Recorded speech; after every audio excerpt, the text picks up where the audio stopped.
content warning before you watch this video. This may contain emotionally charged statements, ones that might be exaggerated, even untrue, possibly nonsense. On today's video on Toby Jones Talks Music, I'll be talking all about my favourite album, undoubtedly, from the last year that I've listened to for the first time, Bruce Springsteen's Nebraska. And I sat down a few days ago and tried to think and came up with a couple of points of just why I keep going back and back and back and back to the same album. That's an incredibly rare thing for me to do. In life, in music, in a lot of things I do, I tend to have phases, I would call, on an artist, an album, whatever I'll do for a couple of weeks and then move on. But for 8 months now, I've been going back and back and back again to Nebraska. So before anything else, let's talk about the history of how I discovered this album. This was the start of my Bruce Springsteen listening adventure way back in June 2025. I've said on previous videos, I don't know what compelled me to do it, to listen to this for the first time, but I was sat there one day. I've got most of the Springsteen albums courtesy of my dad's collection, and I just thought, let's give this a go, Nebraska. And played it one day when I was working from home and kind of listening to it in the background and thought, yeah, this is okay. And then did something else, decided to put it on an iPod Touch and listening to it in the car while I was driving to and from work. So I did that a couple of times. And after 3 or 4 listens, I would say that I was getting into it and I did start to enjoy it. So then I moved on to another Springsteen album, which very nearly was fatal for my Springsteen listening adventure. That was this, 1995's The Ghost of Tom Joad, because when I was kind of reading up about Bruce Springsteen, it was suggesting that there are an unofficial trilogy of albums in his catalogue, which are Nebraska, The Ghost of Tom Joad, and then third off, 2005's Devils and Dust. Now, The Ghost of Tom Joad, I really didn't like it. I persevered with Nebraska because there was something there. It's a difficult album to get into, and if you are listening to Nebraska for the first time, it is an album that you need to give it some time. I don't think it's one of those that you're going to click with as soon as you hear it. You need to give it probably 3 or 4 listens and things will start to come out. And even probably me listening to it, I don't know, 20 odd times in the last 8 months, at least as a full album, and many more times as individual songs behind it, there's still little things that I'm learning and appreciating about this album, more the nuances behind it. But I listened to The Ghost of Tom Joad once, maybe twice, and thought, I just can't do this again. It's going to turn me off Bruce Springsteen altogether. So I skipped past The Ghost of Tom Joad, went forward to 2002's The Rising. Fortunately, that brought me back on the Springsteen train. And then I decided to go through all the 21st century albums that I own and then go back to the 70s and go through chronologically that way. So that took me the best part of 6 months to go through Springsteen's catalogue. And I've done a video on the channel ranking all of the Springsteen albums and Nebraska without giving anything away too much, too early in this video. That does feature quite high on that ranking. And I also did a video last October talking about me discovering Nebraska and The River for the first time, because those are the 2 albums that have really stayed with me after listening to Bruce Springsteen. So I finished listening to the catalogue in December of last year. We're now in February 2026.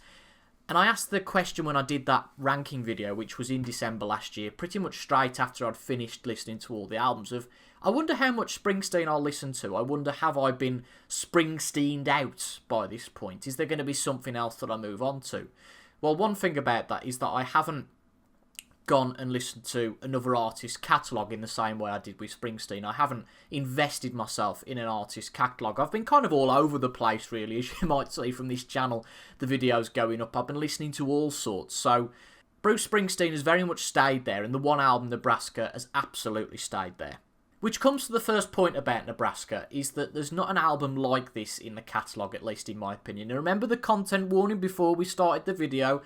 I made a lot of notes on this, as I said, a couple of nights ago, just wrote down everything I thought, so there might be some slight exaggerations here, and if you want to debate in the comments, then feel free to. This comes from an emotional place of enjoying the music, not essentially an intellectual place, so give me a little bit of slack for all that I'm saying here. It's not a critical opinion, just an emotional, heartfelt opinion for an album that I have listened through plenty of times, got plenty of enjoyment out of it.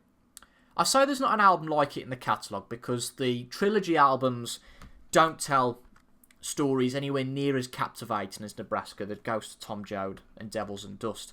There's some good stuff on both albums. I enjoy Youngstown on the Ghost of Tom Joad and Devils and Dust. There's an if you look at the story songs, which there are on Nebraska, I guess Reno is a decent country song, story song. Maria's Bed as well and Leah, but none of them hit anywhere near the same as they do on Nebraska. And the slower songs, the likes of Black Cowboys, the ones where he's talking rather than singing, just don't seem to captivate me all that much. And that is the word about Nebraska, that it has captivating storytelling at its heart. And I think there's something to say immediately after the Electric Nebraska box set was brought out last year, which I haven't got, but I've listened to snippets from, that I prefer the Nebraska version of Born in the USA, and that's both the demo version of it from this and the Electric Nebraska version.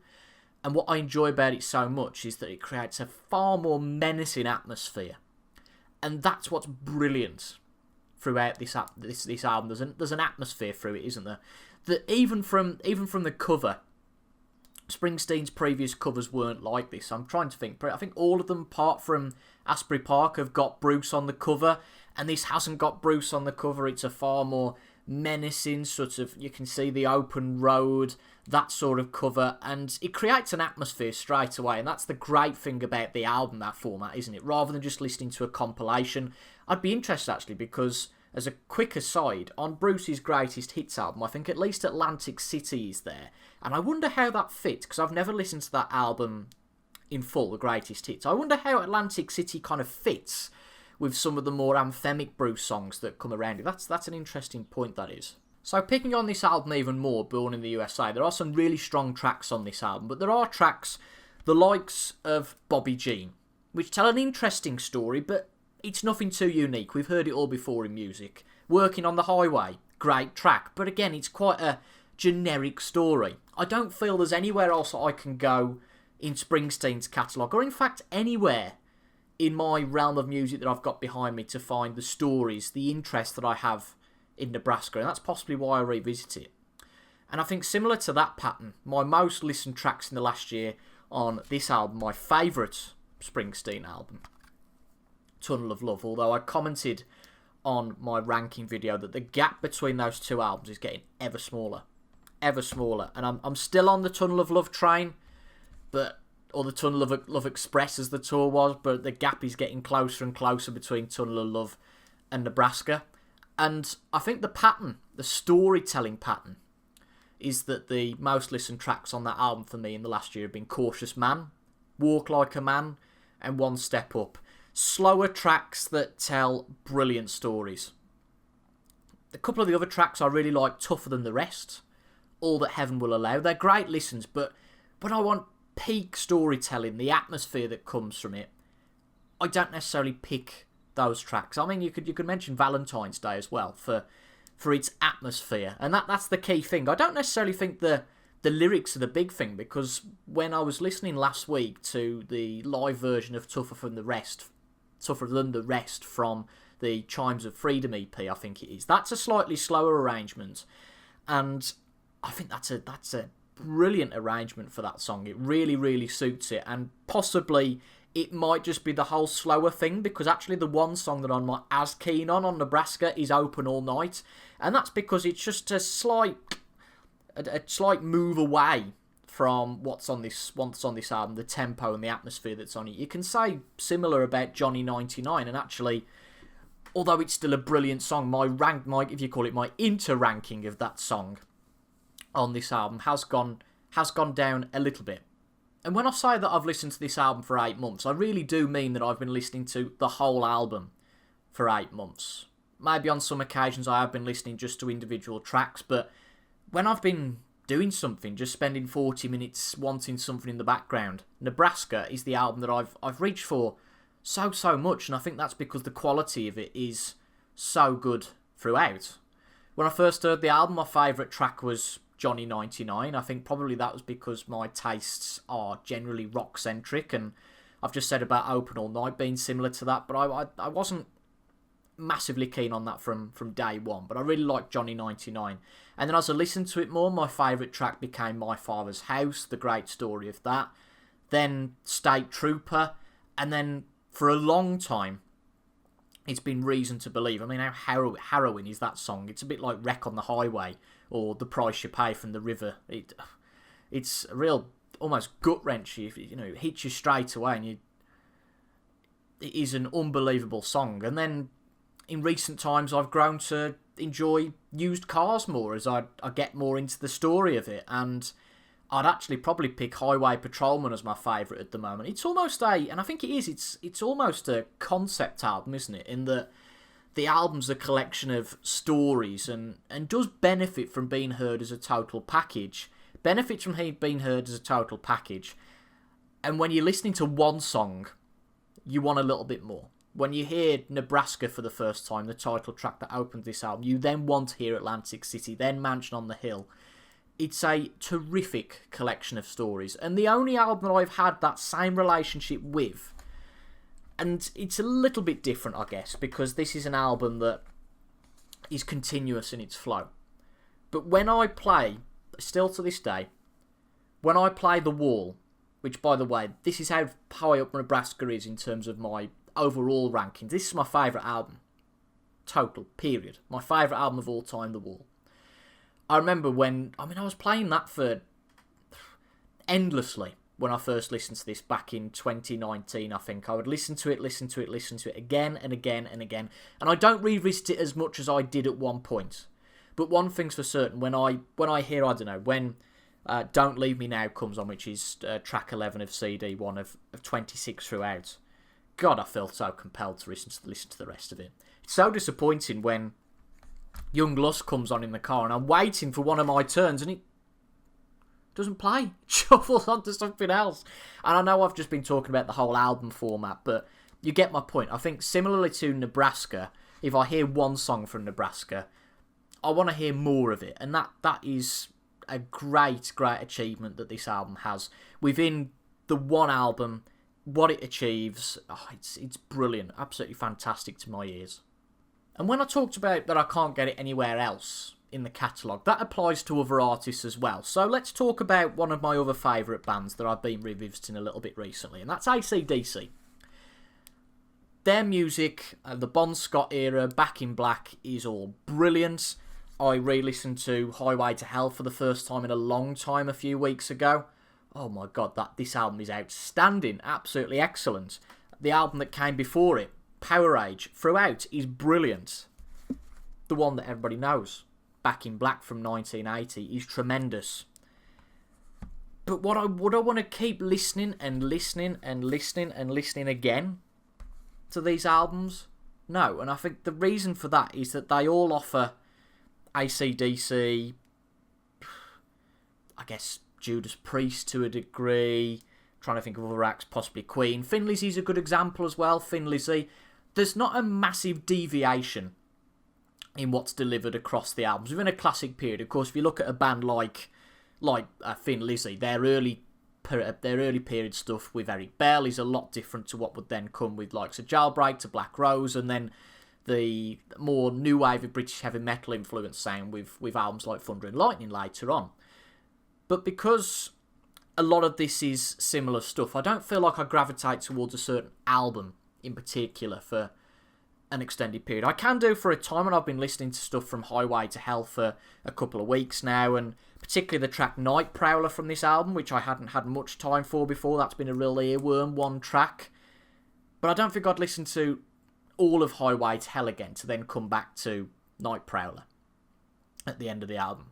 The only antithesis to that is Pink Floyd, and possibly Queen as well, because Pink Floyd in their classic period, and I think a lot of people know their classic period being Dark Side of the Moon, Wish You Were Here, Animals, and then eclipsing, in my opinion, bit of a dark side pun there,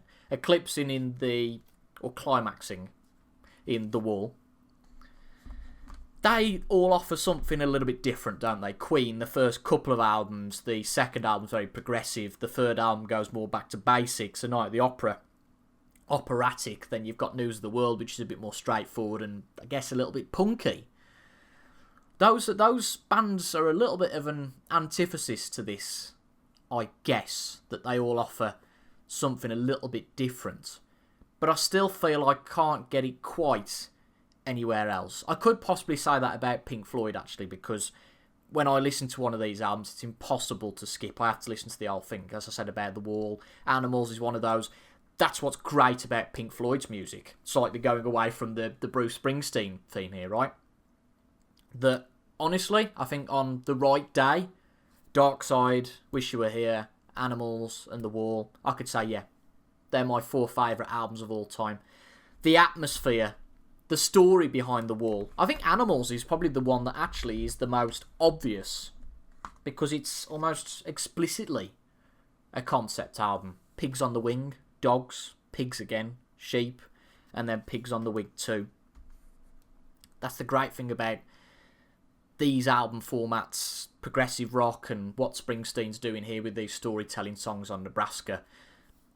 So maybe I can get it slightly anywhere else in terms of the atmosphere thing, but what I can't get anywhere else is the sound that this album gives. I can get it from Devils and Dust and The Ghost of Tom Joad, but it just doesn't deliver in the same aspect. Another thing that might influence my choice as well is that when I tend to look at my favourite albums across all of Springsteen's material, sure, there are a couple of faster, more anthemic ones and groovy tracks which do feature, the likes of Kitty's Back from the E Street Shuffle album, Dancing in the Dark from Born in the USA, and Human Touch from that album as well. But generally speaking, I prefer Springsteen's slower songs. So my favourite song on the Rising by a mile is You're Missing. From Wrecking Ball, it's Jack of All Trades. From Human Touch, it's I Wish I Were Blind. From The River, it's Stolen Car. Racing in the Street on Darkness on the Edge of Town. And Born in the USA, the album, My Hometown is probably second, just behind Dancing in the Dark. And these albums, actually probably the best example of this is with this album, The River, which I talked about earlier, another one which I keep going back to, but not in totality. And the reason for that is that they've got these songs, so these brilliant songs, these brilliant slower songs, but interlinked with more joyful songs, at least in their arrangement. Of course, Hungry Heart is a really jolly upbeat song, but the themes of that song aren't upbeat and jolly at all. They're really rather dark, but they're interlinked with these songs, which means that the entire listening experience, going to listen to this as a double album, is a great experience. But it makes it slightly less accessible for me or attractive for what my ears like from Bruce Springsteen. I can even say that about Tunnel of Love. That not all of this I love. I was listening to this on the drive back from the cinema yesterday and playing this at absolutely maximum volume and having a great time with it. But that was because probably I wanted a little bit of something else from Bruce, and that's what Tunnel of Love delivers. It's almost a comfort album, which was the same as what Nebraska can do, but I think Tunnel of Love delivers something a little bit different to what Nebraska does. That's why it is still my top album. But Nebraska, for me, offers a consistent experience without ever feeling tired, repetitive, and it stays unique. I think something else which is quite key is what you bring to the album as the listener, what you bring in. It's perfect example with films as well, isn't it? That at least I find, if I'm going into watching a film in a bit of a bad mood, or I'm not really feeling it, I might not enjoy it as much. But your personal attachment, music's a little bit different, because a film you might go back to once a year, music's so accessible due to its length and obvious reasons that you can revisit it time and time and time again. And personal attachment, the time of my life, the sympathy towards these characters. I'll be honest that I experienced this album in 2025. It was an interesting crossroads in my personal life, and songs like Reason to Believe from this album and from The River, The Price You Pay and Stolen Car, they feel personal to me. And they're not necessarily explicitly linked to me and my situation, but for the same reason, I have my own interpretation of how they link, how the Stolen Car links to my personal situation in my life. And I'm funny because when I did English as a GCSE, the whole thing of the curtain is blue and that symbolises blah blah blah blah blah blah blah blah. I sat there in the class thinking, I'm very much a black and white person in that that's that, and that's that. I've never been somebody to go, look at themes of stuff and see that, but I guess through music I have done, that's my point, and I see Stolen Car as something. The Price You Pay, I think that's kind of, for me, fairly obvious. The price you pay for the decisions you make in your life and how you spend your life.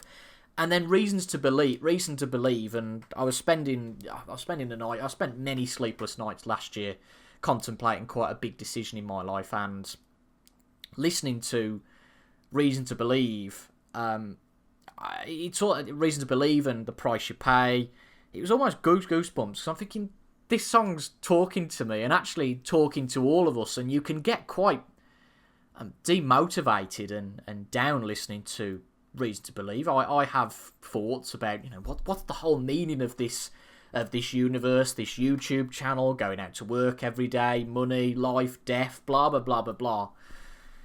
And it's almost like, this isn't just music that's great to rock out to on AC/DC's Powerade that you can turn up to the max and have an absolute blast of a time with. This music actually invites you to take a look inside to see what's there, and that's why I think it's so powerful. Tunnel of Love does a similar thing as well, from more of a romantic perspective. Of course, that was what Bruce was going through. He was going through marital troubles at the time of that album. But Nebraska, it's just normal people. In some, obviously not Nebraska, the song itself, but some of this, it's normal people that have got themselves caught up in a situation or evaluating the life condition itself. That is what's just so fascinating, relatable, and being able to return to this album. I slightly hinted at this one earlier in that there are the slower arrangements on the likes of The River, but interlinked with more joyful songs, and that's something I'll term as double album bloatedness. You've got The River, and I guess The Rising would have been a double album because it's got 15 tracks on it. These are long albums, and they're not as concise as Nebraska. I really like The Rising. There's some brilliant tracks on here, but you know what? There are some tracks that I say I'm not that bothered about. Please take this as more of a emotional support for Nebraska. I like everything that's on here, but there aren't as many tracks as I'm mad for on this. Tracks that I could possibly skip if they came up in a shuffle and I wasn't that bothered about. But there are some really good tracks on this. I'd never skip You're Missing. I think that's a beautifully haunting song. Actually starts really well, this album, I think, but the midsection, I could probably skip some of that, maybe. The River the same. I remember when I first heard this album that my quip would kind of be, well, there's a really good single album in here somewhere, If you could take some of the songs that I don't care for as much away, then it's a brilliant single album. And I don't feel as much like that about this album anymore. I really rate this. This is third in my Springsteen ranking list. But there is still that feeling. There's a couple of songs supposed to be hypercritical. Ramrod, Sherry Darling, Jackson Cage. You Can Look But You Never Not Touch. A few of those that, you know what, I'm not mad about. And there's maybe one on Nebraska, Open All Night, and that's it. But I can totally forgive that. So I think that's the thing, that I wonder what The River would have been like if it was a single album. Of course, we have the possible alternate universe of this double album, don't we? Nebraska and Born in the USA. If that was recorded as Nebraska on one album and Born in the USA on another album. So if we go back 40 years and Bruce makes that decision, how do I sit here today? I'll kind of go, well, The River and Nebraska in the USA are both really good single. I'll tell you what, if for anybody watching, that's not intended, but that is perfect how I've done that. So you've got Born in the USA at the top and then just Nebraska at the bottom, so you know it's there. But from a double album perspective, both of these I would have probably similar complaints about. That there's a really excellent single album in there, but as a double album, possibly it's not quite there. And the final thing, which is relatable to The Wall again, I talk about The Wall here because it was an album I went back to so often, is having a new experience listening to the album. So for the first time in January, I listened to the vinyl version of this album. Listened to it with headphones, and just as a quick aside, that has possibly got me back into vinyl a lot more. Because listening to an album, especially an album where the surface noise would really impact things, I think, because of the atmosphere in this album, listening to it on headphones is just perfect, and I think I need to do that more. Listen to more vinyl on headphones. Listening to the vinyl version with the headphones, reading through the lyrics for the first time, something that I watch a lot of older YouTubers say, that they'd sit in front of the turntable and just look at the lyrics. And that was a really magical experience. The picture of Bruce on one side of this album and then the lyrics on the other side. Because actually the CDs don't feature the lyrics at all. So the CD, the digipack I held up earlier and holding up again now, is a pretty basic version. It's just got the CD in there, which I got as part of this really great collection, the collection 1973 to 84. But I've also got the normal CD edition, if you like, and this stinks of poor CD reissue, if I can find it anywhere, because I've got quite a few props out, and they were all very nicely laid out at the start, and now they've gone a bit messy. So we've got the normal CD version of this album, and this does reek of boring CD reissue. It's not quite at the level, when you get some CD reissues and you're really excited to look at the booklet and you look and it's just one page of like copyrights and all that. Oh, right. So the booklet in this there's a fair amount of pages, if you can see on when you're watching on YouTube, but you can see the lyrics are unfortunately all in white, black and white pages, and I suppose that bland thing could do something for the album, but it's just not quite there. I mean, even look at the picture of Bruce in the CD version. It just doesn't have the same feel. So if I put them side by side, it doesn't have the same feel, does it?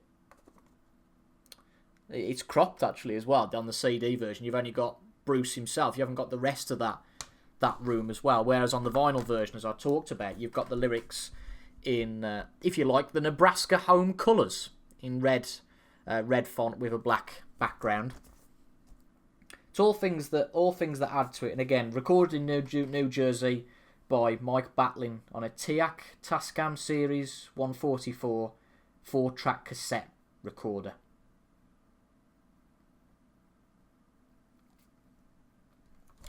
And the final thing about that new experiences thing is the live thing about this album. That's something that's big with The Wall, because with The Wall I got the immersion set, which you can see behind me on there, which includes the live album Is There Anybody Out There? The Wall Live.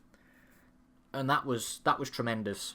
What's also tremendous is Bruce's live performances of the songs from Nebraska. And I don't even think I've hit the tip of the iceberg yet. I feel like I'm just getting into some of this stuff. So on the 75 to 85 CD sets, you've got Nebraska, the title song, Johnny 99, and then I think the highlight is Reason to Believe. That song takes on a whole nother meaning live. Live performance-wise, I think it's probably the best I've heard. On Reason to Believe, I think it's the harmonica. It sounds slightly different. How it's played is slightly different, and that sounds brilliant live. And then the title track, Nebraska, the emotion in that track, the aggressiveness of Springsteen's voice, that's not quite there on the album. That's something new that is added on this live CD. And as I say, I feel like I am just not close to hitting the tip of the iceberg whatsoever. There's been a couple of live versions I've heard from Bruce, the same with The River, which there's a brilliant story about Bruce's teenage years with his dad before that song, and Tougher Than the Rest from the Chimes of Freedom EP, and I think the version of Outlaw Pete from the London Calling concert is brilliant.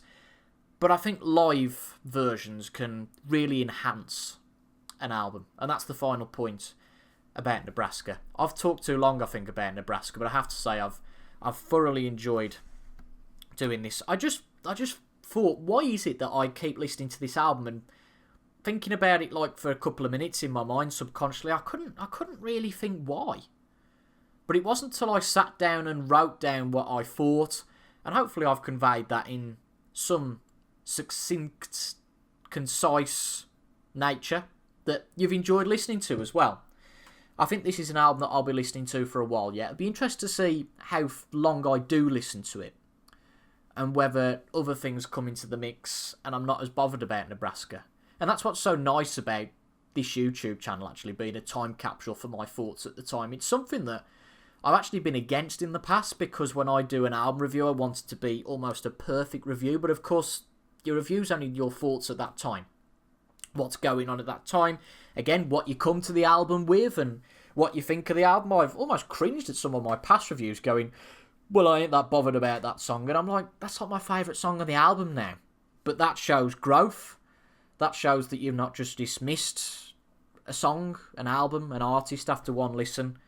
And that is the joy of all music. And if you want to hear about the joy of music, then I think you're in the right place, because I absolutely love music. I love Springsteen's music. I love Nebraska. I love The Tunnel of Love. I love The River. I love The Rising. I was going to say I love all these albums. That's not true. I really like the majority of these albums, and there are songs on a lot of them that I love. Last to Die on Magic is brilliant. Jack of All Trades on Wrecking Ball is brilliant. Outlaw Pete on Working on a Dream is brilliant. I'd forgotten that one then. I Wish I Were Blind on Human Touch is brilliant. Is there anything on Lucky Town that's brilliant? Possibly not. So, shall I stop before I offend anybody that really likes Lucky Town? Possibly. You can find this and all of my other ramblings about music on Spotify, Apple Podcasts, Amazon Music, pretty much wherever you get your podcasts. This is uploaded to Spotify, and the feed on Spotify uploads it everywhere. So hopefully wherever you get your podcasts, you'll be able to listen to this. But if there is a podcast provider that you use and can't get this video on, then please do leave it down in the comments and I'll see if I can get it onto that provider as well. But I think pretty much everything is covered.